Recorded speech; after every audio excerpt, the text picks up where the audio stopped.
তো আমি চলে আসলাম রান্নায়। তো এখানে আমি গোশ দিয়ে আর পেঁপে দিয়ে ভাজি করছি, গরুর গোশ দিয়ে আর পেঁপে দিয়ে। তো ভাজিটা আমি বসিয়ে দিয়েছি, অফ ক্যামেরায় বসিয়ে দিয়েছি। আপনাদের সাথে ওইভাবে আসি আর রান্না করতে পারিনি। ছোটো মেয়েটার অনেক জ্বর, আমার ছোটো মেয়েটার জন্য সবাই দোয়া করবেন।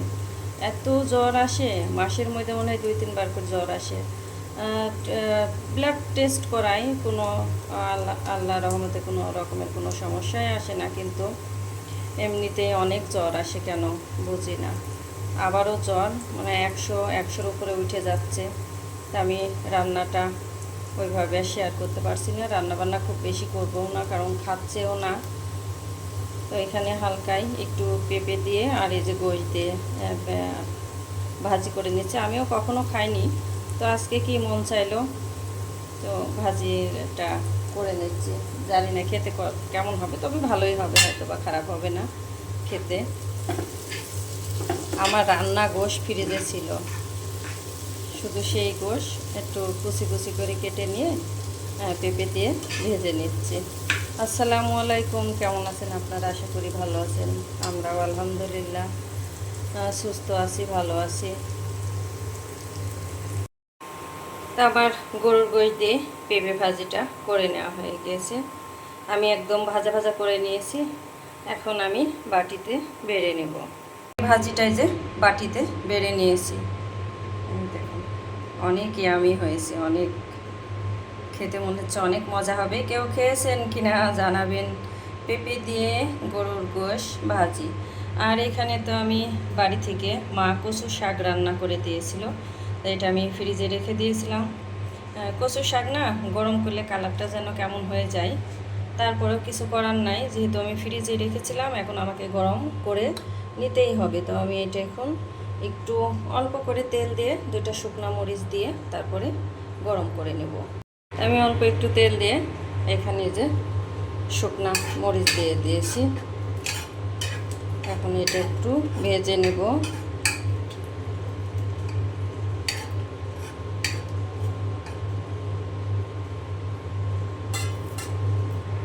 তারপরে শাক দিয়ে দেবো। তা আমি এখানে যে শাক দিয়ে দিয়েছি, কচুর শাক।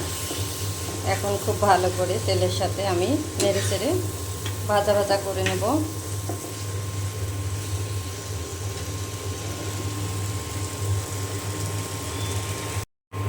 আবার শাক এই যে ভেজে নেওয়া হয়ে গেছে, কচুর শাকটা একদম সুন্দর করে নেড়ে চেড়ে আমি ভেজে নিলাম।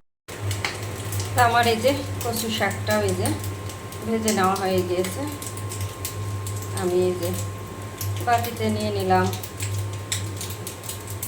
সাথে তো লেবু কেটে নেবই, লেবু ছাড়া তো খেতে মজা লাগবে না।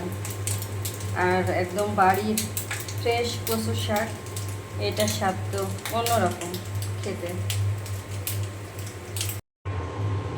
বেগুন ভাজি করার জন্য তেল দিয়ে দিয়েছি। এখানে আমি যে বেগুন কেটে নিয়েছি আর মরিচের গুঁড়া, হলুদের গুঁড়া আর লবণ মাখিয়ে নিয়েছি। তারপর তেল গরম হয়ে গিয়েছে, আমি এখন এই যে বেগুন দিয়ে দিলাম।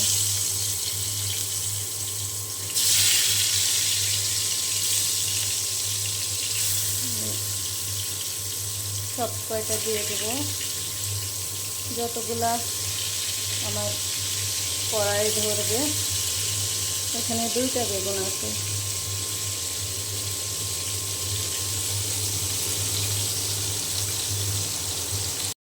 তো এখানে গরুর দুধ, এটা গ্রামে থেকে নিয়ে আসা একদম ফ্রেশ গরুর দুধ। এখানে 10 কেজি দুধ আছে। তো আমি বোতলের গাগুলা খুব পরিষ্কার করে ধুয়ে নিলাম, যেহেতু একটু নোংরা নোংরা ছিল।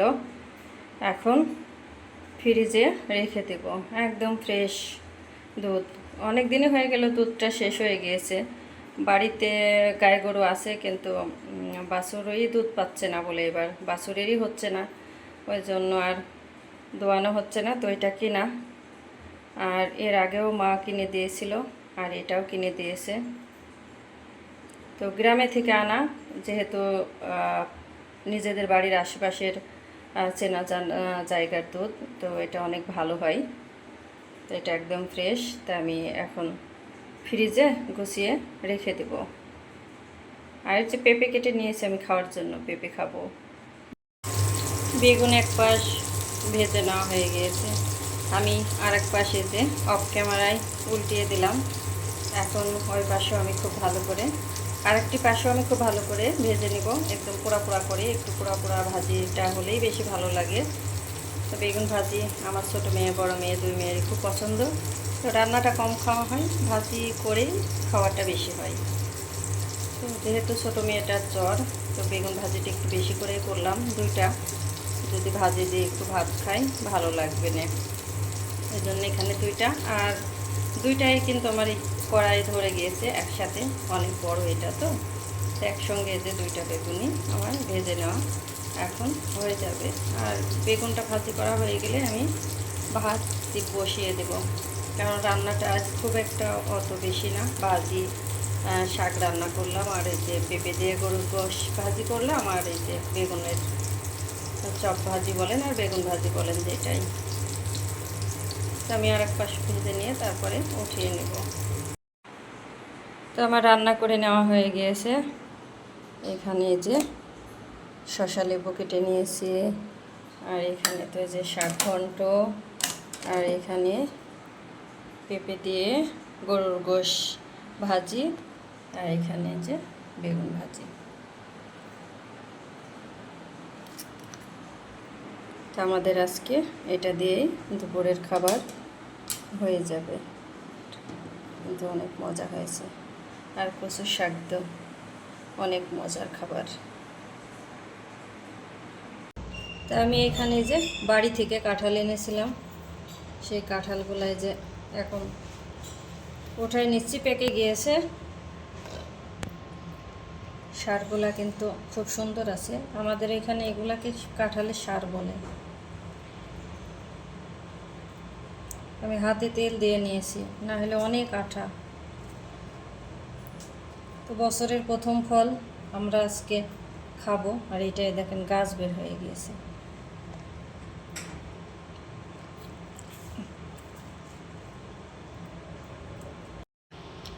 তো আমি একে একে উঠিয়ে নিব, যতটুক পরিমাণ খাবো ততটুক পরিমাণ উঠিয়ে নিব, কারণ সব হয়তো খেতে পারবো না। আমি এই কাজটা পারিনি, এই কাজটা আমার মা করে, আমার আব্বা করে। এখন বাসায় যেহেতু নিয়ে আসছি, আমাকে করা লাগবে, কিছু করার নাই। তো আমি সবগুলা উঠিয়ে নিই। এইখানে আমার এই যে কাঁঠাল উঠিয়ে নেওয়া হয়ে গিয়েছে, এতগুলা হয়েছে, ছোট্ট একটি কাঁঠাল। এই কাঁঠালটুকু সেই সবই কি ঠিক নাই, দেখি মেয়েরা খায় কিনা। আর এখানে তো আমি এই যে দুধ চুলায় বসিয়ে দিলাম জাল করে নেওয়ার জন্য, ভালো করে ছেঁকে তারপরে বসিয়ে দিয়েছি। দুধটা খুব ভালো, ঘন, অনেক ঘন। তাই দুধটা খুব সুন্দর করে জ্বালিয়ে নেব। আর এবছরে তো প্রথম ফল কাঁঠাল, তো আমাদের নিজেদের গাছেরই কাঁঠাল। অনেক কাঁঠাল আছে গাছে, অনেক বড় বড় কাঁঠাল আছে, অনেক সুন্দর। কিন্তু আমি তো আর ভিতরে কাদার জন্য যেতে পারিনি, বৃষ্টি হয়েছিল, পানি ছিল, ওই জন্য আমি জমির মধ্যে যেতে পারিনি। বাগানের ওই পাশে বড় বড় কাঁঠাল আছে, তো আমি রাস্তার এই কোলে ছোটো কাঁঠাল একটা নিয়ে এসেছি। তো এটাও খেতে কিন্তু অনেক মজা। এইখানে আমি এই যে চাল ভাজা মাখাবো, এই যে মা ভেজে দিয়েছে, নিয়ে এসেছে। আমি এখানে পেঁয়াজ, কাঁচামরিচ আর লবণ দিয়ে দিয়েছি, আর এই যে চানাচুর আর সরিষার তেল।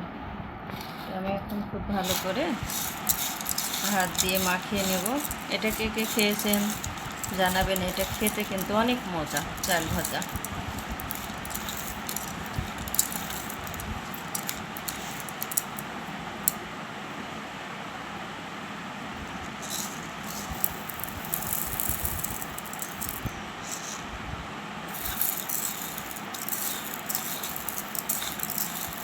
আমি চাল দিয়ে দিলাম, চাল ভাজা দিয়ে দিলাম।